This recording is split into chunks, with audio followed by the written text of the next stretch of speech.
সন্ধেবেলায় চা বা কফির সঙ্গে কিন্তু যে কোনো চপ বা তেলে ভাজা হলে আড্ডাটা বেশ জমে যায়। আর সেটা যদি হয় ফিশ চপ, তাহলে তো কোনো কথাই নেই। আজকে আমি আপনাদেরকে একটু ইউনিক ফিশ চপ বানিয়ে দেখাবো, আর সেটা হলো রয়্যাল ফিশ চপ। আর এই ফিশ চপটা বানানোর পদ্ধতিটা কিন্তু যে কোনো চপের থেকে একটু ডিফারেন্ট। আজকে আমি এটা কিন্তু ভেটকি মাছ দিয়ে বানাবো, তবে আপনারা কিন্তু চাইলে এটা রুই, কাতলা কিংবা অন্য যে কোনো বড় মাছ দিয়েও বানাতে পারবেন। আর এই চপটাকে কিভাবে আরও বেশি টেস্টি করে বানানো যায় তার জন্য থাকবে কিন্তু বেশ কিছু important tips and tricks. Friends, আমি মৌসুমি, আর আপনারা দেখছেন আমার cooking channel Mousumi's cuisine in USA. আশা করি আমার আজকের রেসিপিটা আপনারা লাইক করবেন। So please stay tune. Fish চপটা বানানোর জন্যে প্রথম আমাকে যে কাজটা করতে হবে আর সেটা হলো মাছটাকে একটু কুক করে নিতে হবে। তার জন্য আমি একটা প্যানে দিয়ে দিচ্ছি পরিমাণ মতো জল, সামান্য পরিমাণ গোলমরিচের গুঁড়ো ও নুন। এখন আমি এটাকে ঢেকে রেখে দেব যতক্ষণ না জলটা একটু ফুটে উঠছে। দেখুন জলটা কিন্তু ফুটে উঠেছে। আর এই পর্যায়ে আমি এখানে অ্যাড করছি 6 পিস ভেটকি মাছ। আর এই মাছটাকে কিন্তু 5 মিনিট মতো কুক করে নিলেই চলবে। এখন আমি এটাকে ঢেকে দিলাম 5 মিনিটের জন্যে। দেখুন মাছগুলো কিন্তু আমার পারফেক্টলি কুক হয়ে গেছে। তাই এখন আমি এগুলোকে একে একে অন্য পাত্রে তুলে নিচ্ছি। এই পর্যায়ে মাছগুলো কিন্তু বেশ গরম, তাই আমি একটা ফর্ক দিয়ে এভাবে মাছগুলোকে একটু ভেঙে ভেঙে দিচ্ছি যাতে মাছগুলো দ্রুত ঠান্ডা হয়ে যায়। এরপরে আমি হাত দিয়ে মাছের কাঁটা বা বোনগুলোকে খুব ভালো করে বেছে ফেলে দেব এবং মাছের সাইডের অংশ বা তেলটাকেও কিন্তু ফেলে দেব। দেখুন এ পর্যায়ে মাছের কাঁটাগুলোকে কিন্তু আমার খুব ভালো করে বেছে নেওয়া কমপ্লিট। এখন আমি কিন্তু নেক্সট স্টেপে চলে যাব। এবার আমি একটা প্যানে দিয়ে দিচ্ছি পরিমাণ মতো সাদা তেল। আর আপনারা কিন্তু চাইলে এখানে সর্ষের তেলও অ্যাড করতে পারেন। তেলটা গরম হয়ে গেছে, আর এ পর্যায়ে আমি এখানে অ্যাড করছি বিগ সাইজের একটা কুচানো পেঁয়াজ। এখন আমি এটাকে কন্টিনিউয়াসলি নাড়তে থাকবো যতক্ষণ না পেঁয়াজগুলোতে হালকা গোল্ডেন কালারটা চলে আসছে। অলরেডি পেঁয়াজগুলোতে কিন্তু হালকা গোল্ডেন কালারটা চলে এসেছে।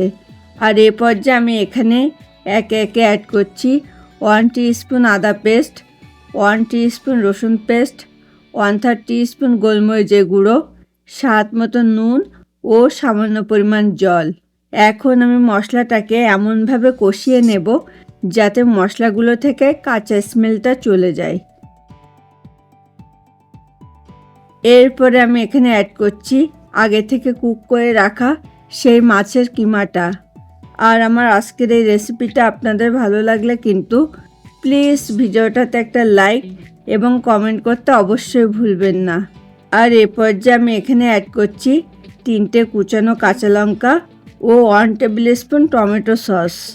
এই পর্যায়ে একটু টমেটো সস অ্যাড করলে কিন্তু রয়্যাল ফিশ চপের টেস্টটাকে অনেকখানি বাড়িয়ে দেবে এবং আপনারা যেমন ঝাল খেতে পছন্দ করেন সেই বুঝে কিন্তু এখানে লঙ্কাটাকে অ্যাডজাস্ট করে নেবেন।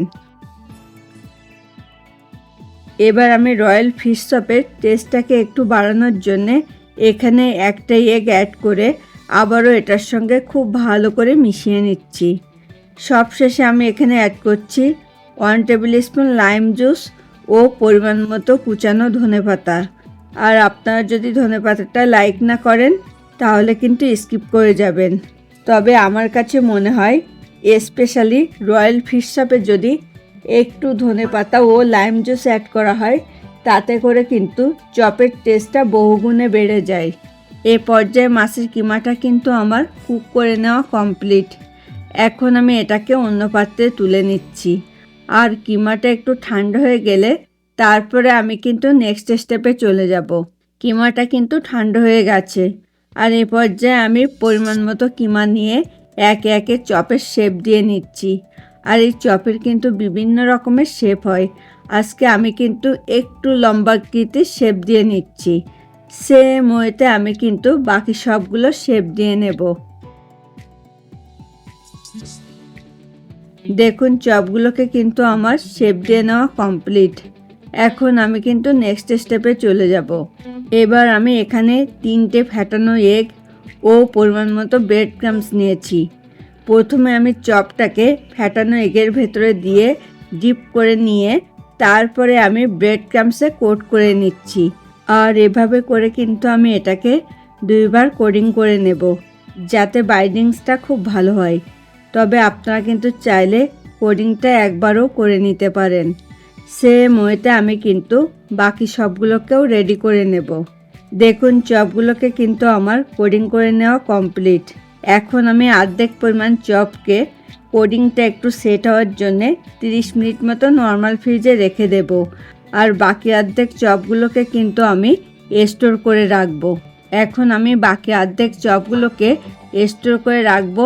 তার জন্য আমি কিন্তু একটা প্লেটের উপরে চপগুলোকে এভাবে একটু ফাঁকা ফাঁকা করে রেখে দিচ্ছি। এরপরে আমি চপগুলোকে ডিপ ফ্রিজে 30 মিনিট মতো রেখে দেব। তারপরে চপগুলো ভালো করে শক্ত হয়ে গেলে আমি কিন্তু এগুলোকে একটা জিপলগে ভরে আবারও ডিপ ফ্রিজে রেখে দেব 1 মাসের জন্যে। আর যখনই ফিশ চপ খেতে মন চাইবে ঠিক তখনই এগুলোকে ফ্রাই করে নিলেই চলবে।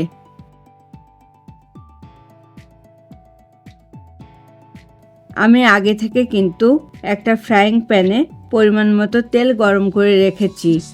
এখন আমি এই গরম তেলে একে একে চপগুলোকে ছেড়ে ফ্রাই করে নিচ্ছি। আর এই সময় আমি কিন্তু ওভেনের ফ্লেমটাকে মিডিয়ামে রাখবো। এই পর্যায়ে আমি এগুলোকে খুব সাবধানে উল্টিয়ে দিচ্ছি, যাতে অপর পিঠটাও পারফেক্টলি ফ্রাই হয়। দেখুন রয়্যাল ফিশ চপগুলো কিন্তু আমার পারফেক্টলি ফ্রাই হয়ে গেছে। এখন আমি এগুলোকে পরিবেশনের জন্য সার্ভিং প্লেটে তুলে নিচ্ছি।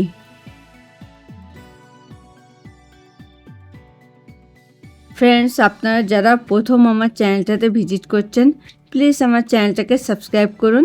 খুব তাড়াতাড়ি আবার দেখা হবে নতুন কোনো রেসিপি নিয়ে। Thanks for watching this video.